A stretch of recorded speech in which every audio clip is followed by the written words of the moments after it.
Hey guys, and welcome back to your One Room Schoolhouse. If you're new here, my name is Mary Barfield, and I'm a homeschooling mama to a kindergartner and a second grader, soon to be first grader and third grader. That is so wild to me. But with that being said, today's video is going to be a overview and flip through of all 4 of the Good and the Beautiful Little Hearts and Hands sciences that are out at the point of this filming. I know that they will plan to bring out more of these, but at the time that I'm filming this, 4 have been released, and I even got the most recent release, which was the Bones and Stones unit. So if that is of interest to you, you're looking at this for your younger elementary kiddos, this is the video for you. So first I thought I'd go over just kind of an overview of what the program is. We plan to do one of these units this summer. If you watched my summer schooling video, I'll link that up here. Our plans for the summer. You know that we plan to do Bones and Stones with both of my girls this summer. And then this upcoming school year for my rising first grader, we plan to do the other 3, 1 per term. So we schedule our school year out in a 36-week school year, and that divided into 3 is 12-week terms, so 3 12-week terms, excuse me. So we'll be able to complete 1 unit every 12 weeks by doing 2 to 3 lessons a week. Each lesson, the ones that we've done before, because my neighbor let me borrow hers before I purchased these, and we got to try them out during a break week. The girls love them, and they literally took no more than 15 to 20 minutes. I mean, that's probably pushing it on how much it took. There was a few that had experiments, so depending on how long it took you to set it up, which they're very simple experiments, maybe a little bit more than that. And also if you want to deep dive into some of the topics, maybe it could go a little longer than that. But truly, if you're looking for something short, sweet, literature-based, super gentle, but super informational, this is what you want, trust me, for this age group. So Little Hearts and Hands is science unit programs that are created for children anywhere from kindergarten to second grade. You could probably stretch it up maybe 1 more grade to a 3rd grader. If you maybe even bring in some extra supplements, but I honestly wouldn't. I feel like this is great on its own. The thing I love about this is literally, this is it. This is what you need for 1 of the units. You could do 1 of these over an entire year. You could do 2 per year, like 1 for the first half, 1 for the second half.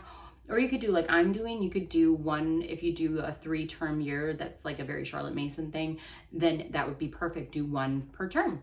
But there are generally, I think, about 30 lessons in each program. Let me double check all of them.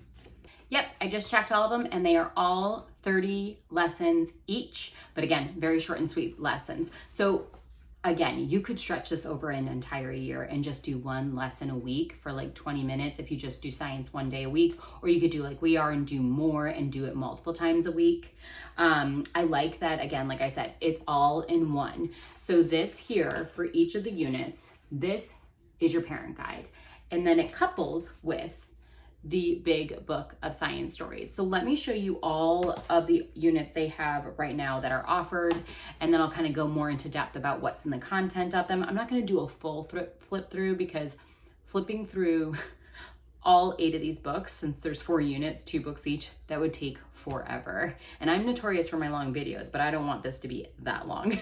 So I'm going to just kind of do a brief overview of them, and I will flip the camera around when we get into the books to show you a better view of them. So the first unit we have here, and I'm so sorry there might be a glare because I'm using a ring light because it's about to storm here and it's really dark outside, so I lost all my natural light. So the first one we have is Bones and Stones, and this one really delves into paleontology, dinosaurs, geology, the rock cycle. There's a little bit of continent and map work. And no matter what your background is, we're a secular homeschool family. I kind of call it secular plus because, like, I'm okay with religious content. It doesn't bother me. But we are, for the most part, we're going to call me a secular family, just make things easy. But I don't find any issues with using these products, because it even says in here at the beginning of one of these books, their belief statement. They obviously talk about how they believe in the basic Bible principles, being good to each other and kind, but they also kind of say, hey, this would work well for those who hold either a young earth or an old earth beliefs, because they don't broach that subject. They keep it high level. They don't even talk about that part. They just talk about the dinosaurs, and then that allows you room to bring in your own familial beliefs, whether they be religious or not religious, creationist, old earth, whatever it may be, Big Bang. You can bring that in on your own. And I have perused this already, and so far truly have not found any issues that we will have. And if there is something that is in there that I don't agree with, the great part is I can just skip over it, and it's not a big deal. So that's your first one, Bones and Stones. Here's the parent guide, and then the big book of science stories, because part of the lessons, and I'll do a true flip through on the table, not a true, I'll like skim through it when I flip the camera around, and you'll read stories from this when prompted in here. So it's very much literature based. So if you are literature based or Charlotte Mason family, you would probably enjoy that part of this program. The next one that we will personally be doing in the fall, because it makes the most sense from a seasonal perspective and for the activities in here, we will be doing Field and Flowers. So here is the parent guide, and then here is the big book of science stories that go along with it. This will tell you when to read which story in there. But for the most part, this is talking about bugs, pollinators, flowers. It's talking about trees and mushrooms and moss and wildflowers and crustaceans and slithery snakes and lizards and ladybugs and all that goodness. And so this will really give you a good in-depth, anything that's in a field or is a flower, it's going to hit a high level of in this course for you. And I thought that would be perfect for the fall, because that is when we have the most diversity of foliage around here, animals, insects, with the changing into the leaves and everything. So I felt like that was probably the best, because they also even do like a leaf rubbing as one of the activities. I was like, that's perfect for fall, and we can make it red and green and orange colors as the leaves are changing. And then for our second term, we are going to be doing Sparks and Stars, which takes us across the winter months. So that is the best time. We have a telescope. We're going to go out and look at the stars. That's really the best time, I feel like, to do this kind of science. There's also a lot of what I would call STEM experiments where you have to stay inside, and if it's really cold outside, that's the best to do those kind of things inside. So I felt like that would be the best time to do this program. You'll be learning about all states of matter, atoms and molecules, force and motion, gravity. You'll also learn about all the planets, asteroids, comets, stars, solar power, the poles and the auroras, motors and engines, farm machines. There's some physics in here, cars, trucks, trains, floating or sinking, all that goodness. So this is the parent guide. And then this is the big book of science stories. They're just, hold on, I just gotta show you. Like, the illustrations are so beautiful too. Not just the stories, but the information, but they're just beautiful. The good and the beautiful. And then for term 3, that'll be mostly the springtime for us. When we hit this with my youngest daughter, we are gonna do Wind and Waves, which I thought was probably the most appropriate, because spring is when we have the most diverse amount of weather. But waves, we only live about 2 hours from the beach, the coast, so we can easily pop down to the beach and go take a trip if we want to as part of this. And let's see, so in this one, you're going to be learning about what is a meteorologist, weather forecasting, wind, rain, snow, floods, tornadoes, all the goodness that comes with weather, reflection and refraction of light, because we're talking about rainbows, bodies of water, what is a marine biologist, learning about sand and seashells and zones of oceans and coral reefs and any goodness, sharks, dolphins that come with the ocean. So I think that's going to be really fun for the spring as we're closing out the school year with my youngest daughter. And here's the big book of science stories. So I'm going to turn this camera around and let you guys look at each of these programs. Again, I'll use timestamps down below if there is a very specific one you want to look through with me. I'm going to keep this as high level as possible while still giving you good depth of information, but also try and speed the video along for you guys. So let's get this flipped around so you can see into the program and see how the lessons are set up. Okay, y'all, I am so sorry for the lighting in here. It is absolutely horrendous. It just started downpouring. You might even hear thunder in the background. Hopefully it won't be too bad. So I'm absolutely having to use my ring light, which is not creating the best lighting. You see a lot of shadows. So I'm going to try and be very careful and make it the least offensive as possible to y'all's eyes. So let's start off with Bones and Stones, since this is the one that we will be doing this summer. I've got the parent guide here. So you will see they lay out the nice table of contents, and they go through everything that the lesson will be. So you'll see we have 30 lessons here, but then you'll see ahead of it, it says about the course, lesson overview, FAQs, and activity supplies. I like that they show you each lesson what activity supplies you'll need. Then you'll also notice at the back of here, we have audio narration ponds, which I will go over in a second. These are kind of cool. So let's get into all about this book. So here it has about this course. What does it include? It includes the 2 books I'm going to share with you. You have lesson audio narrations, which are really cool, which you get access through this book. There's a QR code and a password, which I have covered up just for the privacy of the good and the beautiful, about their belief statement that I kind of already mentioned to you guys. It talks about the lesson text, how you use the science stories, any activities, and then any safety notices that maybe you need to know. Then here, frequently asked questions, and then you have your activity supplies. I love that they do this. It breaks it down so you can plan better. If you know you're going to do 5 lessons in that first week, you can look at this at the beginning of the week and say, okay, what do I need to collect? Do I need to run to the Dollar Tree for anything? Frankly, most of this is stuff that I generally have in my house. And if not, we're just that family that doesn't do the activity. So let's look at lesson 1 for you guys. I love that it shows up here, what do you need? Supplies needed, none for the first one. You are going to need that audio narration. So it always has an opening piece here, and it talks about read this to the child. It's very scripted. You'll see it does say when God created the world. If you are a secular family, you just leave that part out and you just talk about how there are different types of animals and plants to make it secular for your family. And then what you'll do is then for the activity for this week, it'll say an audio narration. So it says remove the lesson 1 pawn from the perforated pages at the end of the unit. Let's flip all the way to the end of this book. So this is nice quality, glossy, high thickness paper, but then you get to here and it's like cardstock, and these are perforated bits. I'm trying to actually make it sheen so you can see. You will pop out this first one, lesson 1, what is a paleontologist, and you will create a little pawn, and it's going to look like this when you're done with it. And then you will flip back to that first lesson. And what you will do is you will go to the audio narration that it mentions through that QR code I covered up, and you will put your audio pawn on the first one. And then what you're going to do is you're going to listen to an audio narration. It'll ding when it's time for the kiddo to move it to the next one, then the next one.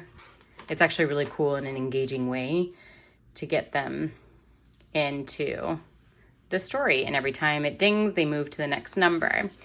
I also like that at the end of every lesson, there are discussion questions to check for understanding and comprehension. And then they most of the time give you some kind of optional activity, which I really like. I'm going to show you one more lesson in here to show you what you could do instead. So let's look at lesson 2. So here for the optional activity, you will need a rock, toy, dinosaur, small dog bone, or other similar item. You have your opening that you would read to your kid, completely scripted, makes it really open and go and super simple. Then you have, in this situation, you're going to read story time. So let's look at that. Read to the child the missing piece on page 4 of the big book of science stories. So that's where this guy comes in. So let's go. I'll show you the table of contents for this one. There's lots of different stories in here. They're all super short, sweet, informational. They really do pack a punch when it comes to information. They're illustrated. It's really good. So, and lots of beautiful illustrations. So the missing piece. So you would read your child this as part of your activity for that lesson. See, it's not too bad. The letters are big. This literally would not take you longer than 10 or 15 minutes to read to your kiddos. Maybe more if your kiddos are like mine and constantly interrupt and talk and ask questions, but you see what I'm saying. And then what I also like is they will always kind of do a thing at the end of each story, fun facts or things like that. At least that I've noticed with the stories I've read that they do that. They talk about sedimentary rock. I can never say this word, diatomaceous. Micaceous? Oh no, I said it right, dimaceous. I did it right. Earth. And that's what I also like. They do, when you have a toughie, they'll throw in a pronunciation guide to help you out as the parent, so you sound like you know what you're talking about. So here, just like a quick, you can kind of see they're very well illustrated. I'm not going to do a full flip through, but you kind of get the idea. And then they all complement all the information that you're learning about in these lessons. And then, of course, after you read this, then you would go to the discussion questions, checking for comprehension, and then optional activity if you want to do more. So they kind of let you pick and choose how far you want to dig in, how much time you want to spend on a lesson, and they provide you optional activities if you want to go a little bit further. So that is Bones and Stones. Let's move on to Field and Flowers. All right, let's go through the Field and Flowers parent guide. It's very similarly set up to Bones and Stones. Something I noticed about this one, and I think the Sparks and Stars one, they don't have it numbered by lesson on the contents. Here, I'm going to let you guys stay here. If you want to pause it to look through all the contents, you can. But they do label them in here, lessons. So I think that's something new they started doing with the newer units they did, and they just probably haven't updated these to have that in there. That's not a big deal breaker. Just know there's 30 lessons in each of these books. So similar layout at the beginning about the course. You've got your 2 books that you need, your lesson videos for this one, which I think is awesome. How to get started, lesson text, and then under here I've got the QR code for the videos and the password, so I don't want to give that away. So there's a lot of goodness that comes online, extra materials that you get from purchasing this program that you add into the lessons. Then this one's kind of cool. So they have an FAQ over here too, talking about specific doctrine. I just think that's one that always gets asked a lot, so I just want to highly point that out. No, there's no specific doctrine. It is Christian, it's like non-denominational Christian, but it's pretty light. Like I've searched through here and I don't see a lot that I can't easily circumnavigate if needed for my family's beliefs. And then if you are a Christian, there's no push or pull towards one doctrine or the other. Let's just say that. But the cool thing about this is that you can get some correlated books if you would like to purchase from The Good and the Beautiful. I did not opt for these just because I felt like we had our hands full as it is. We're a very literature-based family, and I'm trying to reduce how much time we're working on any one thing. So I wanted to kind of keep this high level for my daughter. Worst case scenario, we'll go to, if she wants to deep dive into anything, I'll take her to the library and we'll get some stuff on insects and stuff. But these books are really high quality. I've heard great things about them. So if you do want that extra, add those in. I think they'd be great options for you. And then again, we have our activity supplies broken down per lesson. So that just makes overall planning a heck of a lot easier for all of us mamas out there. And then lessons are very similarly set up here. You have your supplies needed for the optional activities, so you can grab those before you even start the lesson. It's very open and go. It's scripted, so you start off opening with a poem for this lesson. You read this to the kiddo, and then you go to the online QR code that's at the front of this, and you go watch Trees That Live and Sleep. And I actually did this lesson already with my kiddos to test it out, and they really like this one. Then when you're done reading or watching the video, which is super high production and it's really good information, it doesn't go too fast, the kids really got a lot out of it, then you go through your discussion questions, just checking comprehension, and then the optional activity, which is the leaf rubbing, and we did that and the girls really enjoyed that. This one, lesson 2, and I probably won't go through too much more than that. Supplies needed, pine cone, magnifying glass, tweezers, generally things that you have kind of around. Again, it's opening up with another poem for this lesson. Then you read this to the kiddo, and then this lesson you are reading story time. What is it? Lucia's Christmas Fur from the Big Book of Science Stories. So let's check this one out real quick. So here's the table of contents if you want to pause real quick to read through all that. These are all the books that you will need as this program points out, like flip to this book. This is where you would read them. They've just got the most beautiful illustrations. Oh, let me, if I can actually pull the pictures apart. These are really good, solid quality, like little kids pulling and pushing on these. It's going to be tough to hurt this book, which is nice because this is geared towards younger elementary kiddos. So yeah, here it's like talking about cone scale. I think some people who have never done literature-based or Charlotte Mason are like, how can you do literature for science? And it's just bringing a narrative to life so that the child can understand the science a little better, because it's not just in a textbook, but it's in a real life story and it connects better with them. And these books do a really, really good job of doing that for the kiddos. And then Brothers Bark would be the next story. So that's it for that. Now, if you watched the first flip through, if you didn't jump to this timestamp, you will notice that this book does not have the audio pawns. So each of the units kind of have a little something special or different. This one does a lot of videos and movies because it's more pertinent to the information that you're going to learn about in here. The Bones and Stones had the little pawns and audio narrations. And then what we're doing next for term 2 has Sparks and Stars parent guide here. So this one, here's the table of contents if you want to pause. Just like the Field and Flowers, it does not have the lessons numbered in here, but it does when you go to the actual lesson in the book. So don't worry about that. But when you're trying to look at it as an overview, it's just not labeled as such, but know that there are 30 lessons in this book. This also has the audio narration pawns like the Bones and Stones. So here again about the course, talking about what you need, the 2 books. You have lesson audio narrations for this one, hence the audio narration pawns. It talks about the lesson text, the science stories. You have your audio narration QR code here with the password covered. Just for privacy, I'm not, trying to give away the farm here. You have activities that you can do from online and things like that. And then you have your FAQs. And then again, the beloved activity supply list. I just love that they put it all in one spot, so it makes planning just so much easier. Gather everything at the beginning of the week and just pull it out as you need it. I'm the person that if you don't gather everything initially, I will not do a lesson. I'm gonna be like, oh, I have to run upstairs and get a Q-tip. Ugh, I don't want to do the activity. And I feel like there's a lot of us out there like that. So I don't feel bad admitting I am that way. So for lesson 1, you have quite a lot of supplies needed if you do the experiment, but they are all very basic. Pot, oven mitts, ice cubes, salt, water. It's stuff you'll have in your, it's things you will have in your kitchen. It's very basics, which I appreciate.